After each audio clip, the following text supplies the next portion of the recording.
Nous allons commencer la préparation des équipements du football américain. All right? Donc, en premier, ici, en haut de la tête, nous avons le casque. Est-ce que tu sens quelque chose? Rien du tout. Rien du tout. Donc, on peut voir que dans le casque, elle le sent. Mais dans le casque, il y a beaucoup de coussins. OK? Les coussins permettent de protéger justement pour les impacts au niveau de la tête. Ce qui veut dire que ça aide au niveau des commotions cérébrales. C'est sûr que c'est un sport qui a un historique de blessures, mais par contre, la technologie au niveau des équipements est vraiment conçue pour être en mesure de protéger le plus possible les athlètes. Donc, le casque. Ouais. Ça marche? Je sens rien. There you go. Ensuite de ça, nous avons les épaulettes. Les épaulettes, l'utilité est de protéger le niveau des épaules et du torse parce que c'est avec le corps que l'on fait les plaqués. Et aussi pour protéger le corps des impacts. Donc, Oui. ça protège? Oui. Ça protège. Donc, ça, c'est les deux équipements de base qui sont utilisés au football américain. Ensuite de ça, malheureusement, mademoiselle ne les a pas aujourd'hui. Mais nous avons des protections aussi au niveau des hanches, au niveau des cuisses et au niveau des genoux pour être en mesure aussi de pouvoir protéger au niveau des impacts au sol. Parce qu'au football américain, il y a énormément de fois qu'on se retrouve au sol pour les plaquer ou quand on se fait plaquer. Ensuite de ça, Le ballon. le plus important, le ballon. Donc, comme on voit, c'est un ballon qui est ovale. C'est un ballon différent du ballon du football que vous connaissez ici au Sénégal. Mais c'est un ballon qui permet justement quand même une projection assez loin une fois qu'il y a le lancer. Donc, le projectile peut aller jusqu'à environ 70 verges, dépendamment du bras du corps arrière. Donc, je vais te montrer maintenant comment lancer le ballon de football. OK? Donc, je te tiens le micro. Tu tiens le micro. Donc, tu vois ici, il y a les lacets, OK, au niveau du ballon. Le but n'est pas de mettre la main au complet, parce que tu ne seras pas en mesure de le lancer de la bonne façon. Donc, comment je recommande aux gens de le faire? Tu as les 3 doigts ici. Tu en mets 2 sur les lacets. Le 3e sur la ligne blanche qui est ici. Et tu as ton pouce qui vient compléter le cercle ici. Et lorsque tu fais un lancer, le lancer, il se fait par-dessus la tête. All right? Donc là, maintenant, regarde de ma main. On va échanger d'outils. Et maintenant, tu vas me montrer comment tu lances. Combien de doigts tu as sur les lacets présentement? J'ai les 4. Combien de doigts que j'ai dit qu'il faut sur les lacets? Je dois le mettre comme ça. 2. 2 seulement. Hey, une chance, Mais c'est 2, tourné. ce ne sera pas comme ça. Hein? Non, il faut. Ok, ce sera parce comme que ça. tu as des petites mains. Hein. Carrément. Il faut rendre juste comme ça. Oui. Donc, là, tu rends ces 3-là qui vont prendre la prise, puis les 2 doigts vont. Et les 2 sur le lacet. D'accord. On va C'est une autre essayer. fois. Ok. Viens, toute ta main devrait être ici. D'accord. Donc, ce sera comme ça. Exactement. Les 2 sur le lacet et les 3 de l'autre côté. There you go. Et si tu regardes aussi, la particularité, c'est que celui-là est un ballon canadien. Donc, le ballon canadien est beaucoup plus gros que le ballon américain. Celui des États-Unis est plus petit. Il y a des variantes entre le football au Canada et le football aux États-Unis. Au Canada, le terrain est plus large, plus long.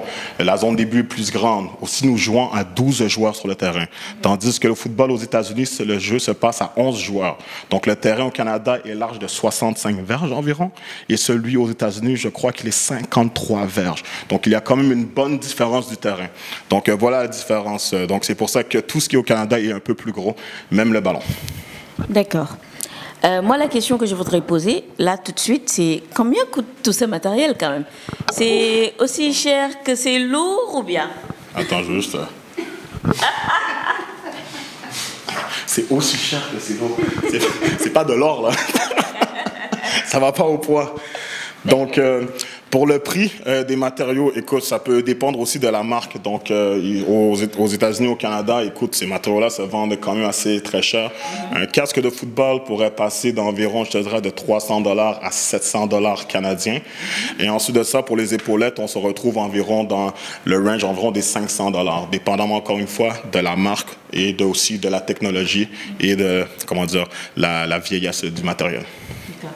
Alors, merci Radim pour la présentation. Il faut dire qu'on ne joue pas au football américain avec une jupe et des talons aussi.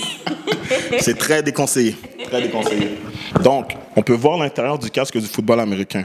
Donc, comme vous pouvez voir ici, il y a des protections au niveau des joues, juste ici au niveau de la mâchoire, pour prévenir aussi les contacts qui pourraient venir de côté. Pas très recommandé, très dangereux comme contact quand ça vient du côté de la tête. Ensuite de ça, on voit qu'il y a des protections tout à l'intérieur, des coussins qui sont qui proviennent d'une technologie très avancée pour justement prévenir les blessures à la tête, donc les commotions cérébrales.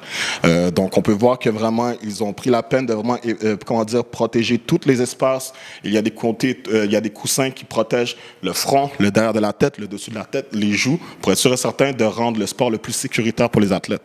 Ensuite de ça, si on tourne le casque comme ça, nous avons une grille qui permet d'éviter tout contact au visage. Donc la réalité de la chose, c'est que même il y a des choses au football qui sont interdites. Tu n'as pas le droit de prendre un joueur par le casque, par la grille. Tu fais ça, c'est une pénalité de 15 verges. Et je te confirme qu'une pénalité de 15 verges, si tu fais ça, ton coach ne sera pas content. Okay? Ensuite de ça, il y a une mentonnière ici qui permet de stabiliser le casque sur la tête pour être sûr et certain qu'il soit bien serré pour éviter qu'après des contacts, etc., qu'il s'en aille de la tête et qu'il parte, etc. Et après ça, c'est dangereux. Se retrouver sur un terrain de football pas de casque est très dangereux. Et ensuite de ça, on va finir. Il y a le très beau logo de Power Circle Athletics, c'est juste ici, à admirer. Il est très beau. Hein? Le site numéro 1 du sport au Sénégal, wivesport.com, est maintenant disponible en version application mobile sur iOS et Android. Retrouvez l'actualité du Sénégal pour tous les sports en direct sur votre téléphone: football, lambe, basket, sport de combat, athlétisme et bien d'autres disciplines. Toutes les statistiques des championnats sénégalais, les matchs, les résultats, les classements à suivre en direct sur votre application wivesport.